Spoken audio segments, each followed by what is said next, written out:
The Twilight Zone reboot Season 1 has come to an end, and I couldn't have been happier with how it ended. Episode 10, Blurry Man, connected the original show with host Rod Serling and all of the episodes from the reboot. In the 10th episode, the show is shot from behind the scenes and set of the Twilight Zone. Jordan Peele plays himself as they filmed the last episode.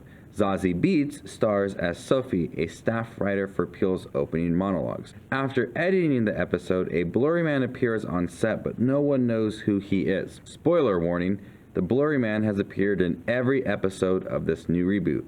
So today I'm going to break down each episode and show you clearly where the Blurry Man was, because the new episode did it in a, well, blurry fashion. Keep in mind, this will be spoilers for each episode as I go through all 10. So let's start off with the first one, The Comedian. In the first episode starring Kumail Nanjiani, you can find the Blurry Man behind Samir outside Eddie's comedy club after Samir's nephew goes missing.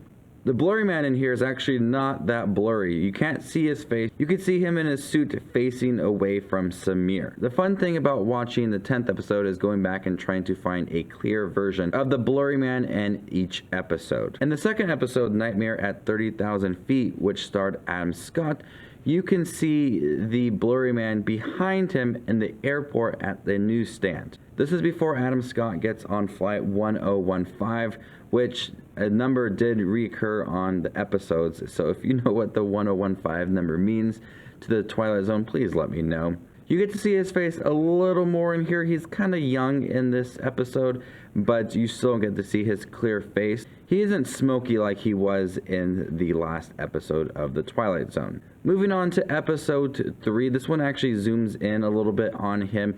This is the episode Replay. You see him standing with his hand posing just like Rod Serling often did. He had a cigarette in his hand.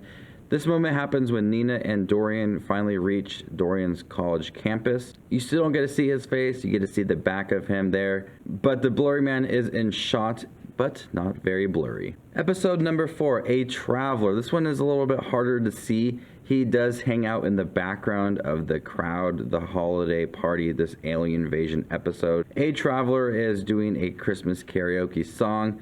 He's not part of the group, he's just standing in the background, so it's really hard to see. He's kind of blurry in this image. You can see his front of his face, but it's so blurry that you won't be able to see his face in this image. Episode number 5, The Wunderkind.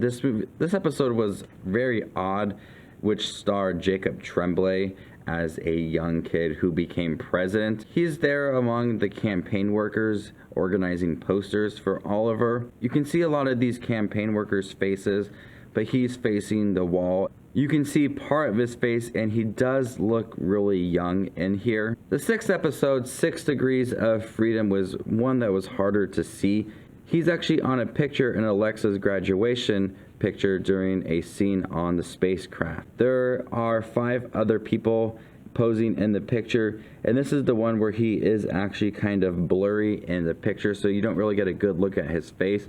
It's one that's hard to spot, but there he is in the picture. Episode number 7, Not All Men. This one was hard to see. It took a lot of pausing to try to figure out where he was in this episode, but he is in the background of all the men roaming the streets, just causing mayhem.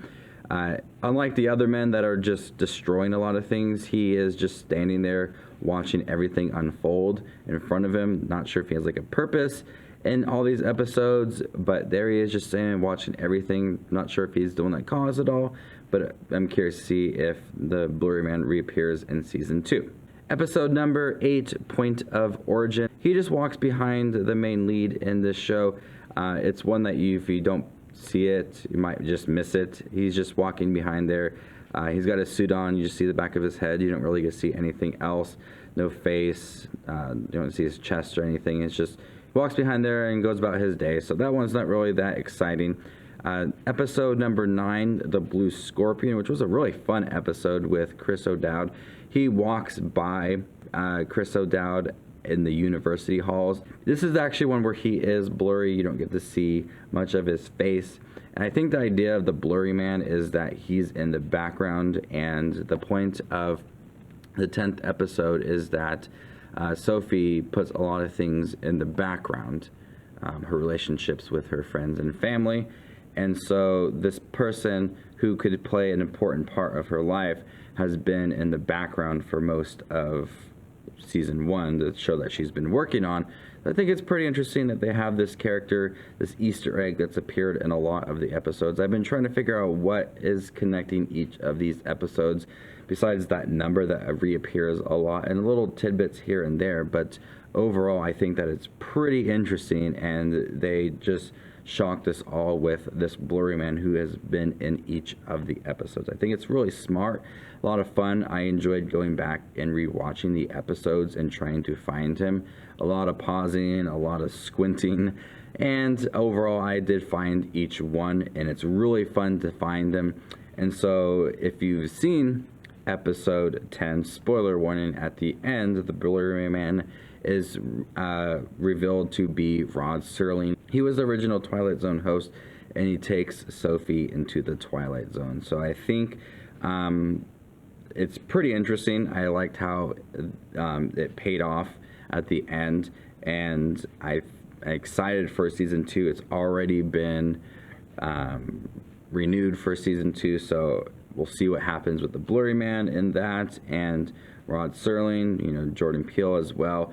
Overall, I really enjoyed season 1. I thought it was a blast, and the Blurryman was just another reason to go back and rewatch the episodes. So, but it really flipped it on its head. It was very meta, and I loved that about the 10th episode. So there you guys have it, all of the Blurryman appearances for season 1. Check it out if you have not watched season 1, and pause to try to find the Blurryman in each one. It's a lot of fun. My name is Just Watch Movies. Make sure to subscribe to my channel and click that notification down below so you guys won't miss any of my up and coming videos. And you guys stay classy, YouTube.